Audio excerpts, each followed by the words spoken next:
Hedgehog here, and today we're going to do another movie. Hello everyone, like a Hedgehog here, and today we are going to do another movie review. This time on the Brave Little Toaster.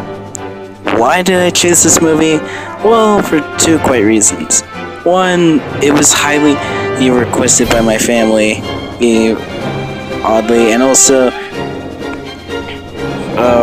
by some of my friends who get high while they watch this movie.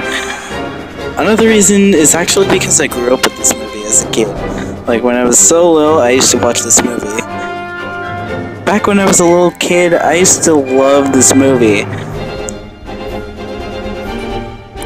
Watching it today, it's okay, I guess. Like, if you're high or something. The plot is about living objects, so it's kind of like Toy Story, except this came out in 1987. Now, most people think that this was made by Disney. Well, actually, it really wasn't. It was mostly made by a different company that made this film, and Disney just had be acquired to put it on Disney Channel and also on VHS, just to help. That also came with that also was for the sequel, and for the third movie, but I'm not gonna talk about that because the sequel and the third movie are just god-awful, even when I watched those as a kid. I looked back to watching this movie, and I noticed there are some pretty dark and cynical things in this movie. Some of these objects actually fucking die. The air conditioner, there's a blender that fucking dies, and it's oil drips. Oh, and don't worry about the air conditioner, it's repaired. Also, the character Toaster fucking commits suicide. And it's not because of depression, it's because to save his master. That's right, it was the sacrificed suicide at the end.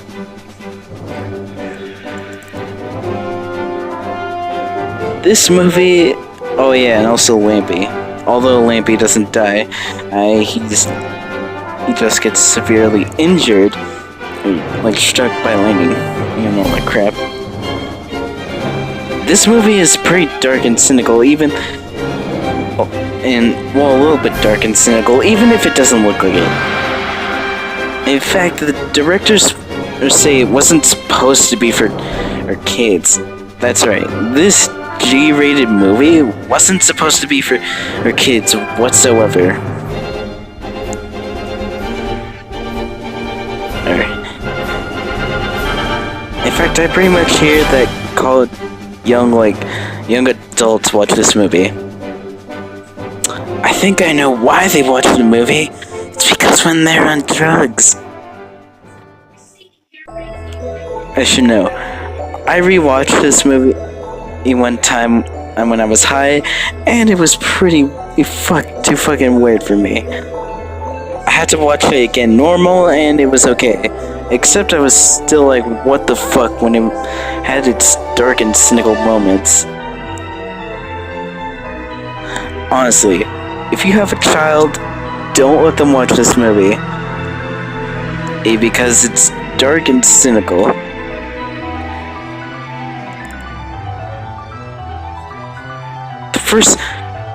I'll be honest, the first movie is kind of okay.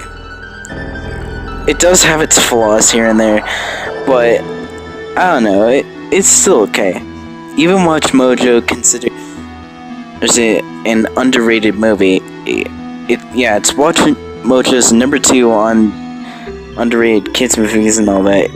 But again, this doesn't really feel like a kids movie with its dark and cynical stuff in it. Also, here's a quick question. Am I the only one who thinks that Lampy looks like Rayman? I think Ubisoft should get sued. Dude, if he if Rayman looks like Lampy. Again, this came out in 1987, long before or Toy Story or Rayman was even irrelevant or thought of. Okay. Is this movie highly recommendable or not? While I really don't somewhat recommend it, I really don't recommend the second or third movie because those are awful. It's something to watch for one time, but if you want a movie to watch while you're high and all that shit, or like on different kind of drugs, then I guess this is a movie to watch while you're like on drugs. And also, again, really fair warning, if you have children, do not let them watch this movie. It may not look dark and cynical, but it is, to be honest. And I watched this as a kid. I must have been brave back then. Get it?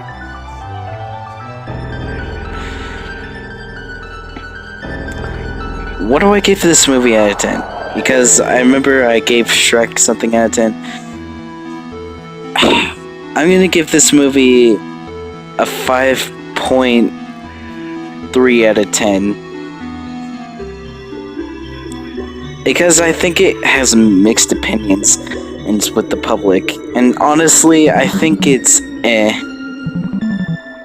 Even if you're on drugs or not, I think it's I'm like in Rock Hedgehog, and this was actually somewhat embarrassing for me to do a review on.